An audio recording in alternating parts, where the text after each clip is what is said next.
it's a really efficient tax system because you can't run away from it, essentially. Mm-hmm. So you can't pick up that land and move it somewhere else. So you can push development out if you have a higher property tax on buildings, but you can't push land out if you have a higher property tax on land. Right. Welcome to the Streets of Men podcast, the show where we use transportation and land use to make our communities better places. Coming to you from beautiful Frogtown, St. Paul, Minnesota, I am your host, Ian R. Buck. Today we're going to be chatting with Michael Krantz, who's the Acting Program Manager of Transit-Oriented Development at Metro Transit. His office recently completed a study of land value tax and what the effects would be if it were implemented in various different ways and scenarios here in Minnesota.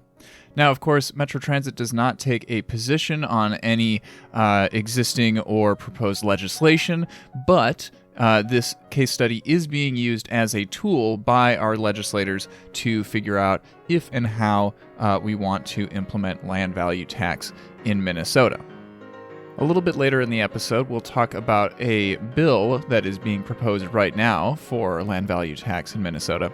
But first, let's ask Michael, what is land value tax in the first place? Yeah, so I'll start by just describing what the existing tax system looks like and then compare that to a land value tax. So today, with property taxes, we look at a lot. We look at the building value and the land value. We apply a property tax rate to that to generate property tax revenue. So in a land value tax system, and so and by we you mean like cities and counties, cities right? and counties, yeah. And the state and the council ultimately all collect some amount of collect some portion of that property tax revenue. Right. And it's a system that makes sense from the consumer side as well, because when I bought this house, this property, what I'm thinking about is, how much money did I pay for everything altogether? Yeah. And so I understand when that value goes up, my taxes go up. Yes. Yeah. And it's a really common system, not just within the United States, but across the world. A lot of places do it this way. They look at both the building and the land value. So like you said, it's a really common way of taxing property values. In a land value tax system, the tax is derived entirely from the value of land. And the basis for that is that we have a finite amount of land and we want to encourage responsible use of that land, encourage efficient development on that land. So rather than taxing the building value, we just look at the land value and ultimately generate the same amount of revenue from that land that would have been generated from both the building and the land in the current tax system that we have today. And so basically we have to make believe okay, how much would Ian be able to sell his land for if there were no building on it? Yeah, right? Yeah. I mean, even today, assessors develop estimates of what the land value is. They're not necessarily employing sophisticated techniques for determining how much of that value goes to land and how much of it goes to buildings. There are certainly ways that folks can accomplish that. There's some areas that spend a lot of time trying to determine how much of value on a lot goes to the building and how much of it is related to the land. But that's essentially what would happen. They would develop an estimate for how much of the value when you buy a house, you're paying for the land and for the building. Yes. And an assessor would determine how much of that goes to land. Yeah.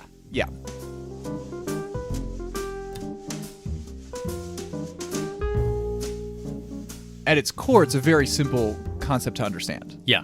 We're just taxing the value of the land itself. Exactly. But you did kind of peek us behind the curtain a little bit when you said that it's trying to encourage, better uses of that land. Yeah. So what does that mean? Why does this system achieve that goal? Sure. So I think a good way to look at this is to imagine a single city block. Sure. So you've got we can literally just think about my city block here because it is a good example. Yeah. Yeah. So you look at a city block today and maybe some of those lots have a building on them and some of them are vacant. Yeah.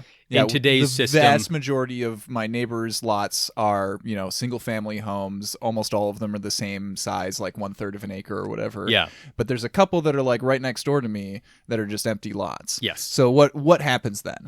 So in that case, the properties that have buildings on them end up paying quite a bit more in property taxes than those vacant lots. Right. In the current system. In the current system, Yeah.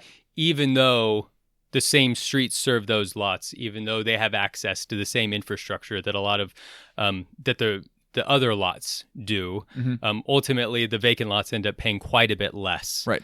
In a land value tax, again, if they're the same size, the same value from a land perspective, they would end up paying the same property taxes in a land value tax system. So the way that encourages development is today those vacant lots are paying, as I mentioned, quite a bit less in property taxes. And maybe it makes sense for them to just sit on that property as the value of that land continues to increase over time. Maybe it's increasing faster than what they're paying in property taxes on a year-to-year basis. So it's in effect land speculation. They're banking on that future value, and they're just going to sit on it. And that really doesn't do any of us any good because it's not generating housing, it's not generating jobs or providing additional access to services. Right.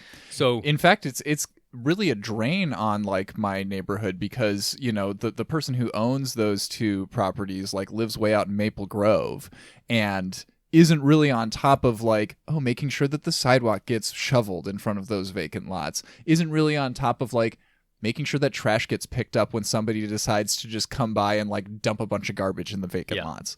So, yeah. Yeah, so that's one way the land value tax might encourage development there the existing system discourages that development because the property taxes are so low. Right. On the other side, it might discourage somebody from developing that lot because if they do develop that lot, property taxes are going to go quite a bit higher. Yes. So whatever development happens there needs to be able to cover those additional property taxes. So those are two ways that the existing system discourages development. It encourages people to sit on it maybe for longer than they would otherwise, and it discourages developers from coming in and developing that lot. Right. Not always, but to an extent. Especially in a neighborhood like Frogtown where, the property values are increasing very, very quickly. Yeah. Because a lot more people are wanting to move into this neighborhood. Yeah. So that's where it encourages land speculators to sit there. If they anticipate that value continuing to climb over time, there's not a huge incentive for them to sell that property today. Right. So, but you flip the script in a land value tax system because the land on those vacant lots the tax in a land value tax system would ultimately be the same across the board. So it would climb pretty significantly for those vacant lots, which would strongly discourage folks from just sitting on that property because suddenly they have to pay a lot more property tax on that property as a vacant lot. They're not generating any revenue from that site. Suddenly they're going to start thinking, I don't want to sit on this property anymore. I want to try to find somebody who can develop it and make some sort of productive use of that lot. And at the same time, from the developer perspective, they know that property taxes on that lot are going to be lower than they would have been in a conventional system. So what the rents that they need to generate from housing or from commercial development are less.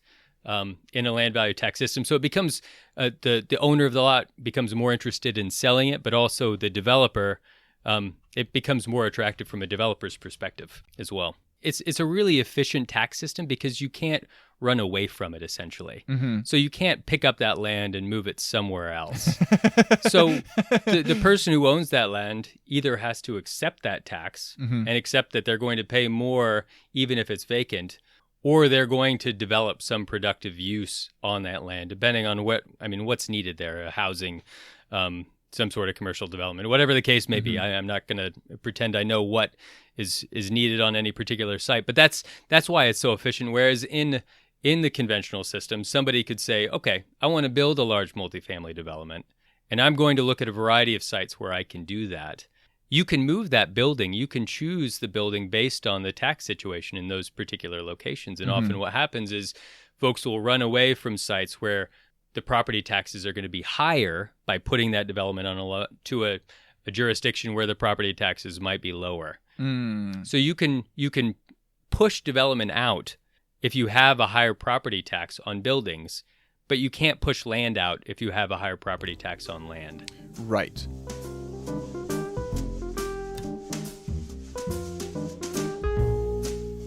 So let's talk about the current context. Right now, there is a bill in the State House of Representatives that, if it passes, it would allow cities to create land value tax districts. The bill doesn't prescribe where those would be. It doesn't, immediately jump us into land value taxes statewide or anything like that. It just allows cities, municipalities to determine whether they want to start land value taxes and, what parts of their cities they want to do that in. Because currently we can't do that. We're constrained about, we have the statute defines how cities collect property taxes today. Okay. So we don't have the luxury of creating a land value tax district. They could, in theory, create a land value tax district that covers an entire city, but obviously they have no power to create that outside of the city. Right. They can also choose not to do anything. Right. We could still end up with a scenario where a developer might look at all of Minneapolis has land value tax enabled, but St. Louis Park does not. In which case, I guess that then the incentive would be let's build in Minneapolis. That's right. Oh, good. Okay, cool. Yeah, because again, it's going to create some development pressure where the land value tax district is enabled. Yes. It doesn't necessarily do anything outside of that district. Right. So if there are areas where you want to see development, that would be a good area to create a land value tax district. So when we were looking at this, when we developed some case studies, we weren't necessarily trying to say, this is where land value tax districts should go. Mm-hmm. We were just interested in exploring what sort of impacts would we see if we did create them? Yeah. And because we're interested in transit-oriented development and development along transit in general, the case studies that we focused on were near high-frequency transit. Yes. So we looked at a bunch of transit station areas throughout the region, and then we developed one much larger case study strictly within the city of Minneapolis, just looking at areas served by high-frequency transit. So I think we looked at half-mile corridors along high-frequency transit, both local routes, arterial BRT, and light rail throughout the city, and just developed one large corridor, assuming that we would want to guide development to those corridors. Mm-hmm.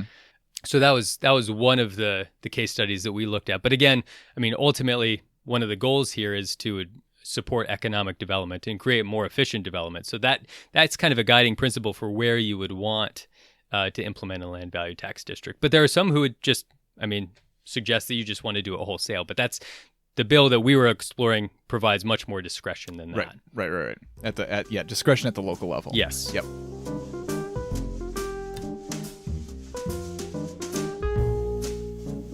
Okay, so we've talked a little bit about the study that your office conducted. Yeah. Right. So what did we find? What are the interesting outcomes of that study? Yeah. So I think what we saw is kind of it corroborates kind of that broader story about land value tax districts, which is that they can support economic development. We already talked about that. By increasing property taxes on vacant land and lowering them for development, you're creating development incentives that didn't exist beforehand. So we saw that from our case studies. We saw vacant lots. So, you look at downtown Minneapolis, you look at a vacant lot in downtown Minneapolis, property taxes on those lots are going to go up pretty dramatically, whereas property taxes on the well-developed lots are going to go down. So we saw that impact. And even if you implemented land value tax throughout the entire city, a vacant lot in downtown Minneapolis is going to feel that pressure a lot more than a vacant lot, somewhere way in South Minneapolis. That's right. Yeah. And that's because the land value for those downtown lots is going to be quite a bit higher. Right. Has access to better infrastructure, access to more services, all of that. It all translates into higher land value. Yeah. Yeah. It's very interesting to think about this in the context of, okay, we've got this built environment already, and that is a large part of what shapes the land values, as they are. If I were building a city from scratch, right, and I decided okay, we're going to do land value tax right from the get-go, I don't have quite the same prediction of okay, where exactly is downtown going to end up being? Where's that hub? What's going, how Yeah. No, it's a really good point. And I think it gets to the heart of how and when it works well. So if you think about a land value tax district in an agricultural area where there's almost no development value across the board, just assume virtually no building value, almost all the value's in the land, but it's all evenly distributed. It's not like you have some development on some lots and none on others. It's all just farmland. You're not going to see a change in property taxes if you were to implement it there. And I'm not necessarily suggesting we should, but it just stays the same. There's no change from a property tax perspective. Yeah. Even if you're collecting it all from land. Because it's all like relative. You end up comparing the different properties to each other, all of the ones that are within the same land value tax district. Yep, that's right. So say we look at the inverse of that situation. Say we look at in theory, a downtown where all lots are efficient, equally well developed. So all the land has maybe 10 times its value in building value on it across the board. Similarly, in that situation, you would not see a change in development pressure across the board. If it's all evenly developed, right. It's not going to change. Where it really matters is when you have some lots that are well developed and some lots that are completely underdeveloped. That's really where a land value tax district shines. Yeah.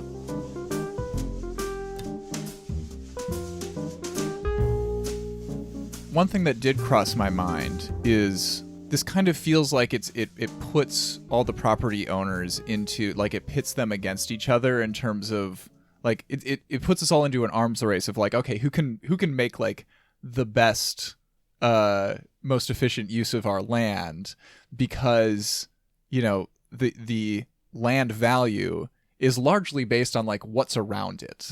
You know, so, like, if my neighbor builds a nice corner store, then, like, my property tax is going to go up because my property is more valuable because I'm near a store. Yeah. Which means, like, oh, now I'm incentivized to do something new with my, you know, with the built environment on my property. Yeah.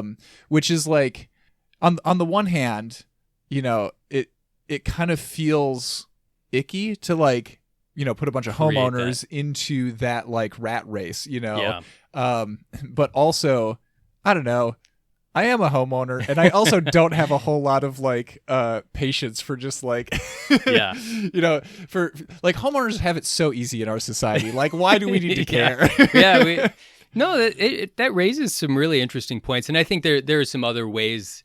I mean, those are all things that can be explored when when cities are evaluating if and when and where to create a land value tax district. And I mean, a couple provisions of that bill that I was talking about previously that I haven't mentioned yet, is that it gives cities discretion as to what land uses would be included. Right. So maybe you want to preserve single-family homes. You could exclude single-family homes from a land value tax district. I'm not saying we should or should not do that. I'm just saying that we have the discretion to do that. Yeah. I'll also mention that there's a big impact on land use controls as to what you can do with your property and how much value that might contribute to your land. So if you're in an area, say this neighborhood's all single-family homes, you can only have single-family homes here. There's one empty lot, you know, a couple blocks down that is zoned for commercial use. Exactly. And because of that, the empty land is worth, like, way, way more than I would have expected. Yeah. For a lot that size. And that's a perfect example of that distinction. So if you can only have a single family home on this lot, the land value is going to be quite a bit less than that. Right. So the development, so if they were to build some sort of commercial development there, that's not necessarily going to translate to pressure on your lot because you can't put commercial development here. True. So it depends on those. I mean, cities have a lot of control, both through, I mean, what is proposed for this land value tax district, but also through land use controls on where that pressure happens and where development would occur and what type of development occurs. So I think it's important emphasizing that there are still a lot of levers that cities would retain in terms of how and where development occurs. Yeah. And I mean, one of my goals, of course, is, like, we want to be building, like, 15-minute walkable neighborhoods that are, you know, complete and easy to live in without a car. And, so land value tax definitely is one tool in the toolbox for achieving that. Exactly. But obviously we can't use that and ignore the fact that, like, well, single family zoning just like kills any possibility of doing that. So you could implement a land value tax district and everything's still single family zoning, and there's really no intent to change that. It's not, I mean, ultimately you might see single family homes pop up in those vacant lots, but that's really all that's going to happen. Right. Which would be good, But it goes to where do you want to see growth, and that's ultimately something that cities would want to decide. But this is a tool that they could implement to further guide growth in those corridors, and also determine through their land use controls the type of growth that they want to see there. It's it's just another layer that contributes to that. Right. Yeah. So it's it's not as magical a silver bullet as one might initially think. Yeah. Because it's like, it doesn't magically free us from like the possibility of just having like, exurban sprawl spreading out in every direction around the Twin Cities. It's I think that's a really helpful point. I think it is a tool, but it's, like you said, it's one that would need to be paired with a variety of other tools to really achieve outcomes. Right. So when we talk about this with TOD, there are essentially 4 different things that we look at when we're determine whether an area is right for TOD. I mean, market is part of that. What sort of rents are there? I think a land value tax district influences the market, so it would essentially fall in that bucket. Then we look at the land use controls. What sort of zoning is there? So you need to have the market, and you need to have supportive zoning for that development if you want to see development in a particular area. Then we look at the kind of infrastructure that exists in that area. Do you have walkable, bikeable, pedestrian-friendly streets in an area? And then the final one that we always look at is the quality of that high frequency transit infrastructure. So we look at all 4 of those things when we're considering TOD. I mean, those contribute in various ways to development across the board.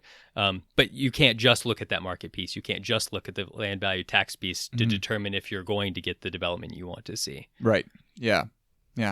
Gosh, it's all so complex. Yeah. Why did I choose to care about this kind of thing?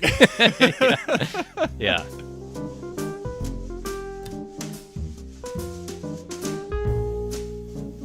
Here's kind of a weird question that you may have never heard before, but like, I am a little bit obsessed with like non-traditional ownership models, especially for housing, right? So like co-ops, the residents all collectively owning a multifamily building, or like land trusts. We have the Rondo Land Trust here in Frogtown. That one especially, I'm like, how does a land value tax interact with a land trust system? Because in that system, like, the nonprofit organization owns the land, and when somebody wants to move into that house, what they're buying from the old owner is just the building itself. They're not buying the land. And so, like, the theory behind a land trust is that, okay, that's going to help keep housing costs low, because the thing that increases in cost is the land, in most cases of like gentrification and etc.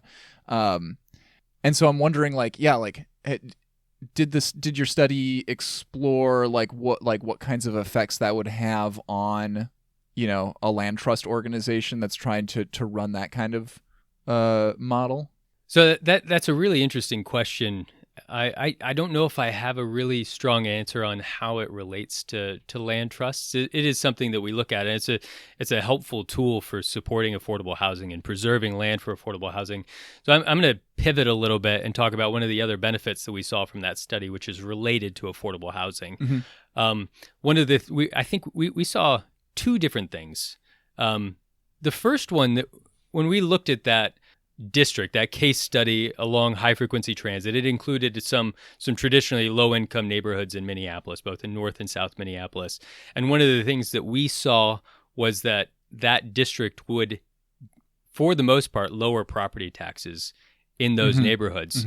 And the reason for that is essentially that a lot of the properties in those neighborhoods make far more efficient use of land than other neighborhoods do. You see more development, more housing on less land. Right. So as a result of that, they tended to see a decline in property taxes, which was an important outcome. Right. The other thing that we wanted to take a look at was what it would mean for affordable housing. So in the case study, we wanted to take a look at a specific apartment building that was built in northeast Minneapolis. It's a luxury apartment building, and look at what the impact would be from a rent perspective if some of those units were affordable, and then compare that to the property tax impact of a land value tax district if it were implemented in that area. So just to see what the difference was. So we this particular apartment building was charging pretty high rents back in 2019, which is when we did this analysis, and we just compared those rents to the rents that they would be able to charge if there were some affordable units. And we applied that to 8% of the units, which was based on Minneapolis's inclusionary housing policy. Gotcha. And what we saw is that that building would collect, on average, about $250,000 less per year in rent if 8% of those units, just evenly distributed, became affordable units. And again, affordable at 60% of area median income. Yeah. That same property, if it were implemented in this case study that we were looking at, would see a reduction in property taxes of $400,000. Okay. Yeah. So essentially, that's assuming it's part of a land value tax district of like just along the high frequency transit corridors, right? That's what you were doing? Case study one was looking at all high frequency transit areas. So all properties within a half mile or quarter mile of high frequency transit. Yeah. So it was a pretty large case study in that case. In that case, it would see a property tax reduction of $400,000 in a land value tax system. So it ultimately, pairing an inclusionary housing policy with a land value tax district would be a powerful way of encouraging new affordable housing without necessarily requiring additional city subsidy in these cases. You could pair those two. Ultimately, that property would still see a net benefit from a land value tax district, even if it were required to have 8% of those units. When you say that property, you mean the property owners. The property owners, yes. Not the residents, the property owners in that case. Yeah. That's true. That's I think that is the best outcome, from that study. Honestly like being able to reduce the housing costs that people are facing when they're trying to move into, our high density, high transit frequency corridors. Yeah. For sure. Yeah, absolutely. And ultimately, by encouraging that development near where we have existing infrastructure, we're able to defray, cities and counties, us as a community, we're able to defray the cost of that infrastructure investment more evenly across an area. So, just thinking about something like the Green Line extension, the light rail system, it does have an impact on land values. It increases land values, but in a land value tax district, you would see more development along that corridor, and ultimately that development along the corridor would better be able to support that investment. It makes more efficient use of that investment. I just had a glimpse of a possible future where we suddenly have people who are like opposing transit infrastructure developments near their property, not because they fear that it's going to reduce their property value, but because they fear that it's going to increase the land value. It's an interesting thought, but I think there's another aspect. People are going to oppose what they're going to oppose. They'll find reasons true. To no matter what. That's absolutely true.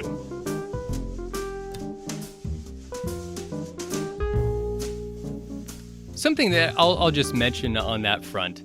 In Minnesota, we have kind of a unique property tax system. Okay. Not from the perspective that we're taxing buildings and land, but from the perspective that cities establish their budgets, and then they determine what they need to tax property within the city to meet that budget. Okay. So in a lot of areas, you've got your value, you've got your tax rate, and then that generates revenue, and that's what drives the budget. It's kind of flipped around in Minnesota, which is a unique system. But But it also has some really unique impacts. So in Minneapolis, I live in Minneapolis. Over the past few years, we've seen an enormous amount of development. Over the past 10 years, I would say, we've seen an enormous amount of development. And we've seen an enormous increase in property values over that time. Right. But because of the way we budget in Minnesota, the fact that we've seen so much development, even though my property is increasing in value, there have been years that my property taxes have actually declined or been much lower than my increase in property values. And that's because a lot of this new development has been absorbing increases in the city's budget. They're able to cover that net increase. And that's something that could happen in these corridors. You see an increase in land value, but that doesn't necessarily mean that city budgets are increasing at the same rate. So what it could mean is that it's just a lower tax rate. Right. And that's one reason people might want to see a land value tax district, because it's encouraging development that might reduce property tax pressure on their property. Yeah. Right.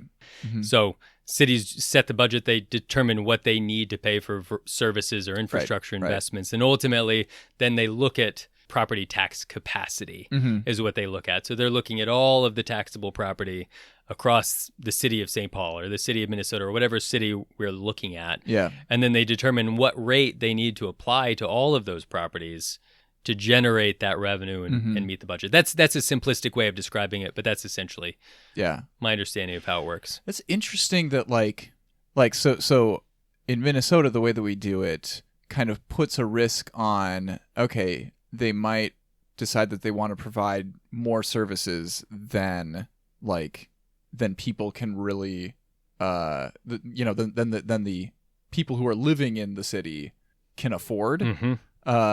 And you might accidentally price out some people from living in your city because your property taxes are too high. Yes. But on the flip side, like in other states, you might end up, I can imagine that you could easily end up with a city where it's like, well, we can't increase the property taxes more than X amount, and so therefore we cannot afford the basic services that the citizens of the city need.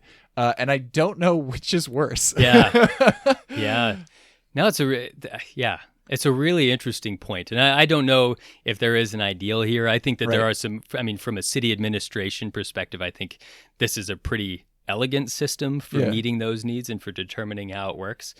It does at least give city leaders, the ability to kind of keep an eye on both of those Absolutely. things. It gives them stability. Right. In terms of how they provide those services from year to year. But even if, ultimately they are still developing that budget based on they're always thinking about what sort of revenue is capable of being generated within their city. So it's not necessarily they're just developing that without any consideration of how much people can pay. But it's an important consideration either way. As an elected official, if you increase the property taxes more than people can handle, people are just going to vote you out. Oh, yeah, exactly. Exactly. So it's always part of the consideration. Yeah. But it raises a really interesting point, and we're getting a little bit away from land value tax districts, but Urban 3 has done some really interesting analysis. I don't know if you're familiar with it. Urban 3 is an economics firm out of Asheville, but they do work all across the country. Okay. They've done some work on things related to land value tax, property tax in general, and where cities are generating their revenue within a city. So the type of development that generates the most revenue, how efficiently they're developing revenue on land, so property tax per acre. But I think the most interesting analysis they've done is related to that property revenue generation relative to tax consumption. So the infrastructure that's necessary to support that development. And then trying to allocate the costs of that infrastructure to parcels and then comparing it to how much they're generating. Is the revenue that they're generating enough to cover the streets, the sewers, and the services that are being provided to that property? Right. So they've done that across the board. And part of the reason I'm really interested in this is because TOD shines in this example. And what you ultimately see is these dense walkable neighborhoods where you see really efficient use of land tend to generate far more revenue from a property tax perspective than they consume. Yeah. And you tend to see lower density, more sprawled and spread out development, so less efficient use of land, tends to generate far less revenue than it consumes in property taxes, which is probably not a surprising story. But I think it's a really important piece when you look back at land value tax districts. It's generally encouraging the type of development that helps create solvent cities and helps cities fill their budgets. And they've looked at cities throughout the country that are essentially that aren't generating enough revenue to cover the expenses that they're incurring to provide the services that they want to provide. Yeah. And a land value tax district is a way to encourage development that more efficiently meets those needs. Yeah. Yeah. Funnily enough, that's a lesson that I learned as a kid while playing Civilization 5. Yeah. Because in Civ 4, if you were like extracting a resource from some part of your empire, you needed to build a road to it in order to, get that resource. But like in Civ 5, they got rid of that, and like roads cost a lot more in upkeep, and I didn't know that. And so my civilizations kept going bankrupt. I never had any money because I was building roads everywhere. Yeah. That's the basic lesson here too. Right. Yeah. And they've done some really interesting case studies across the country that really illustrate that point well. Mm-hmm.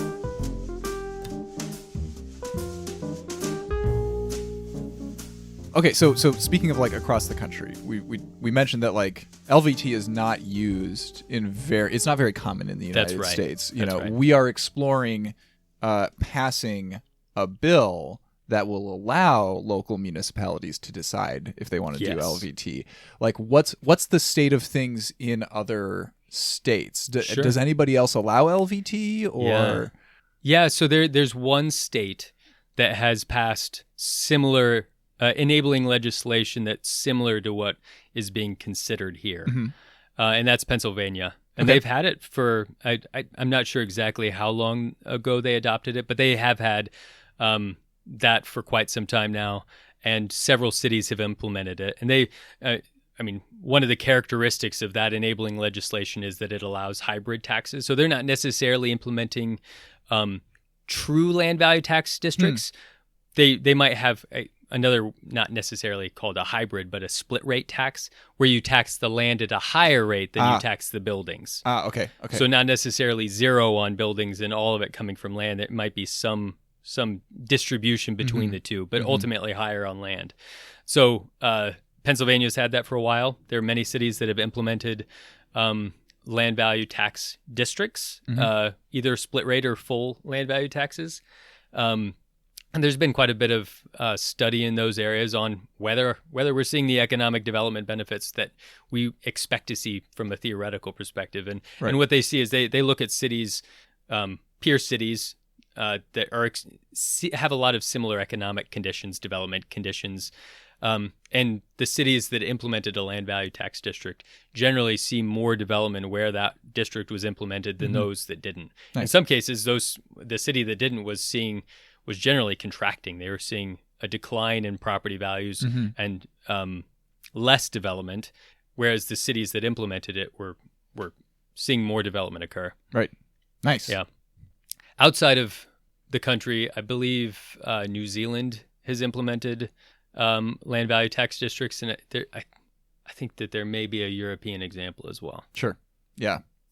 New Zealand's doing a lot of interesting things, aren't they? They are. Just, I hear about them a lot more than you would expect from a country that size. Yeah.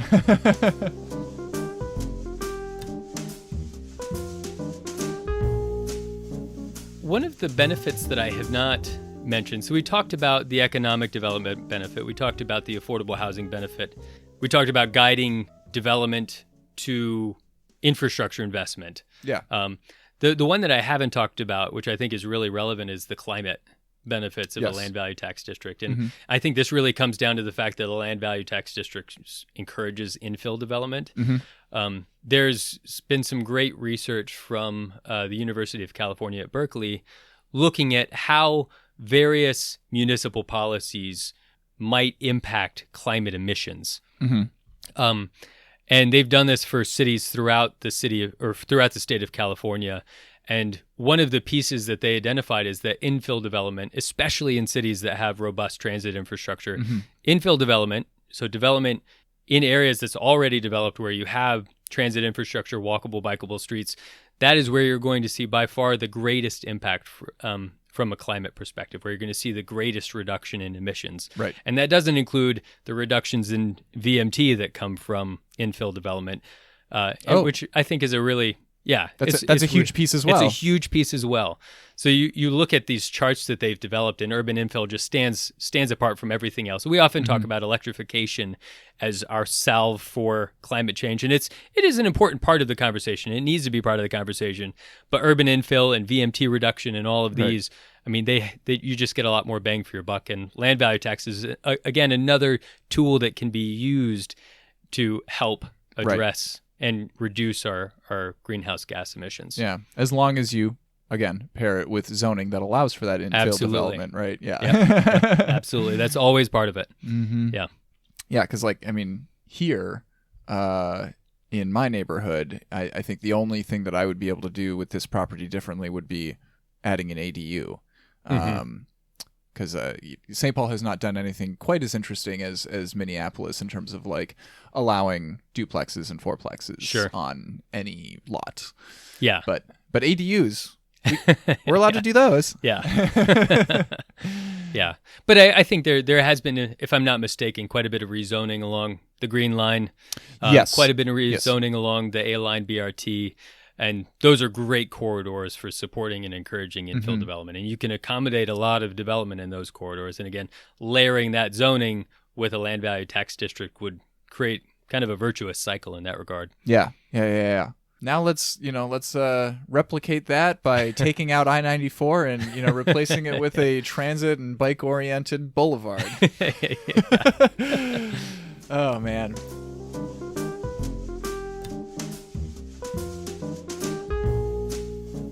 Do you have any other final thoughts before we say goodbye? I think just kind of the final thought when I think about the bill, again, the enabling legislation that would allow this to occur, I think the most important point is, again, it's just another tool that cities can implement, and it doesn't require anybody to do anything. It's a tool that could be used to advance a variety of city goals, and it really does create quite a bit of discretion for cities to determine how they want to implement that. So I think there would be a lot of interest in having as many tools in your tool chest as possible, and this would just be another one. Again, as you were mentioning, it's not really a silver bullet, but it can be a way to encourage development where cities want to do that. Yeah. I think a lot of people get a little bit intimidated about it, not understanding how it works or necessarily how you would use it to encourage development. But I think ultimately, it's a fairly simple concept that could have quite a few benefits if implemented the right way.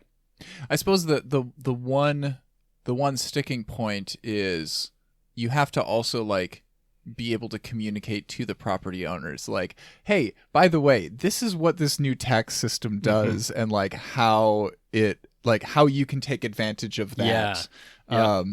In order to, because if I'm just somebody who Ramsey County just sends me a thing that says that I owe this much money, and so I send it to them, and if I'm not paying super close attention, and that's a good point. And there is, I think there's some provisions that require notification of all properties that would be included in a property tax district. Yeah, and if a city decides they want to implement that, there's some sort of gap between announcing that you want to implement that and actually doing so. Sure. Which gives, I think, vacant property owners of vacant property plenty of time to decide if and how they want to move forward before they actually start experiencing the impacts of it. It gives them plenty of time to identify developers who may be interested, right, or somebody else who just wants to own the property if they don't want to sit on it anymore. Yeah. It's, the devil's in the details, isn't it always? Yeah.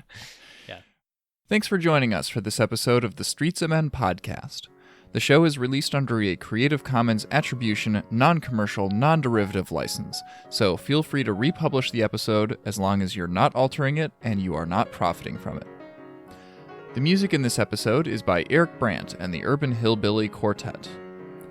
This episode was hosted and edited by me, Ian R. Buck, with transcript by Mike Allen, first of his name. Christy Marsden is our awesome guest booker, and technical assistance is provided by the super professional Brian Mitchell.